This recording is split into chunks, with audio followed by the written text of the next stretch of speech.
Hello, my name is Simeon Nilasha, and the trigger point of the week this week is the temporalis muscle. Temporalis, hugely important muscle for tension type headaches and TMJ disorders, TMJD. So let's have a look at the software. We're going to select the 3D search and we're going to look at the pain at the lateral border of the head. So let's select temporalis. Okay. So in terms of the anatomy, the temporalis muscle itself has a very broad sort of origin. It takes its origin from the anterior, middle and posterior parts of the temporal fossa, and then the fibers move anteriorly. They sort of blend together in a sort of vertical, horizontal way together, and they come into the conoid process of the mandible, of the jaw. So very much connected to clenching teeth at night, bruxism, grinding teeth at night, connected to holding tension, also gum chewing. We see that in patients with people that bite their nails, and people, as we say, with bruxism that grind their teeth at night. Very strong, flat muscle.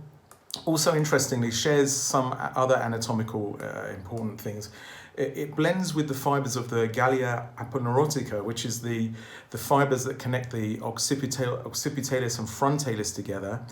So we get a perfect storm of occipitofrontal headaches, along with the TMJ, along with the temporalis symptoms, and also some fibers from the orbicularis oculi muscle, which also insert into that kind of perfect storm. Like in terms of trigger points, there are four main sort of trigger point areas, and they kind of are in a zone in the midline, sort of superior midline of the temporalis muscle. So let's explore those together. The first anterior trigger point very much refers to sort of the incisor teeth, and we get some referral into the head and face of maxillofacial pain.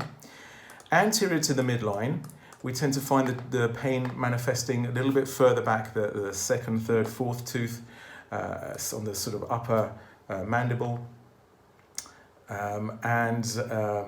maxilla, and local to the trigger point itself.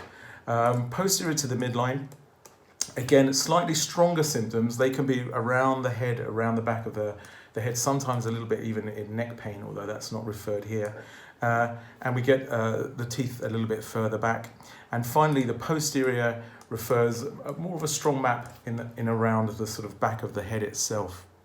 So, as we said before, intimately connected with the kinematics of chewing, of the jaw, of the dynamic stability of the TMJ joint itself, and also very much connected symptomatically with headaches, tension type headaches, and sort of maxillofacial pain syndromes. So that's the temporalis muscle. Very much hope you enjoyed that trigger point of the week, and we look forward to seeing you next week for the next trigger point of the week. Thanks for joining us. Bye.